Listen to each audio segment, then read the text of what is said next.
Número 10. Todo comenzó en las polvorientas plazas de Atenas, con un hombre que no dejó ni una sola línea escrita, pero cuya voz aún resuena en cada pregunta que nos hacemos sobre el bien.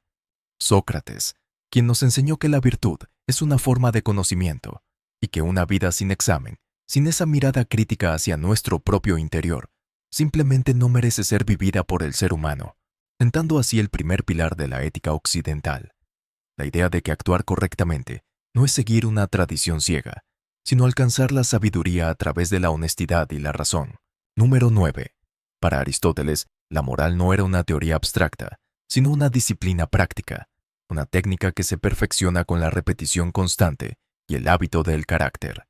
Nos propuso la elegante doctrina del justo medio, ese equilibrio sublime donde la valentía huye de la cobardía, pero también de la temeridad, encontrando la virtud en el centro exacto de nuestras pasiones, una ética de la felicidad que nos recuerda que somos lo que hacemos repetidamente, y que la excelencia, por tanto, no es un acto aislado, sino un estilo de vida. Número 8. En un mundo lleno de caos y fortuna, los estoicos buscaron la moralidad en la ciudadela inexpugnable de la mente humana, en ese espacio donde el mundo exterior no puede entrar.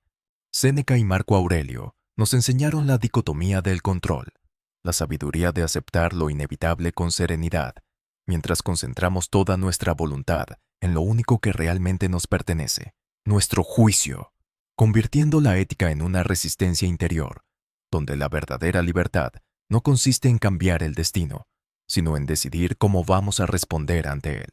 Número 7.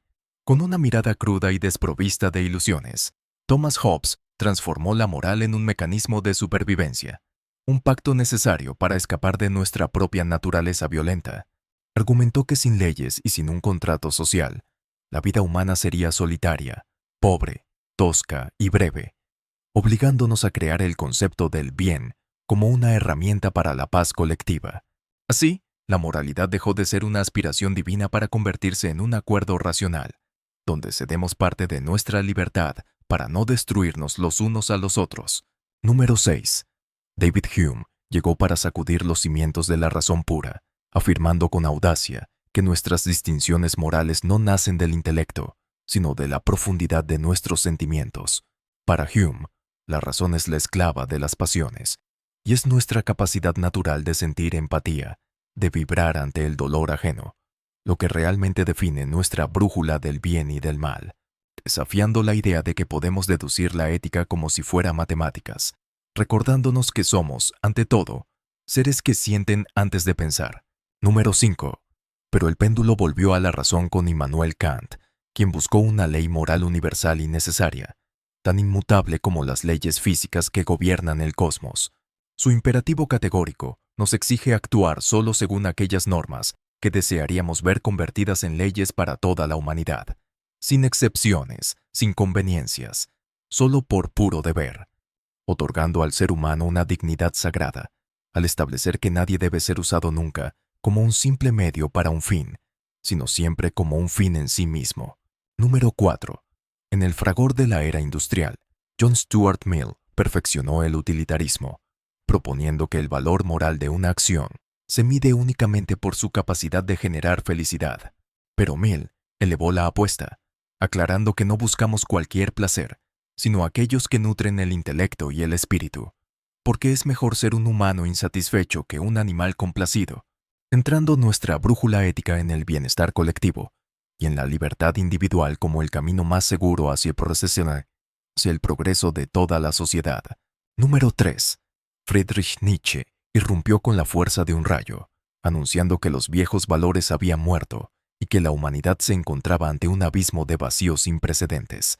Nos desafió a abandonar la moral de la manada, esa que premia la sumisión, para abrazar la voluntad de poder, la capacidad creativa de esculpir nuestros propios valores desde la nada, un llamado radical a la autenticidad, donde el individuo ya no busca el permiso de los cielos, sino que se convierte en el arquitecto de su propio destino moral.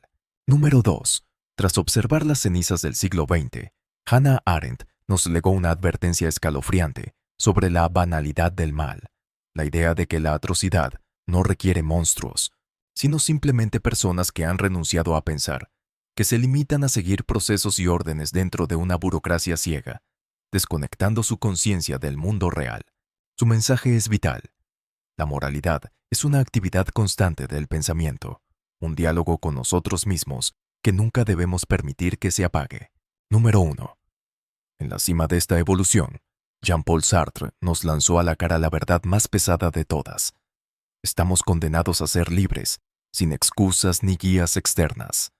Si la existencia precede a la esencia, significa que no nacemos con un propósito, sino que lo inventamos a cada segundo, cargando sobre nuestros hombros la responsabilidad total de lo que somos. Una libertad que puede causar angustia, sí, pero que también nos otorga el poder absoluto de definir qué es lo correcto en un universo que espera nuestra respuesta.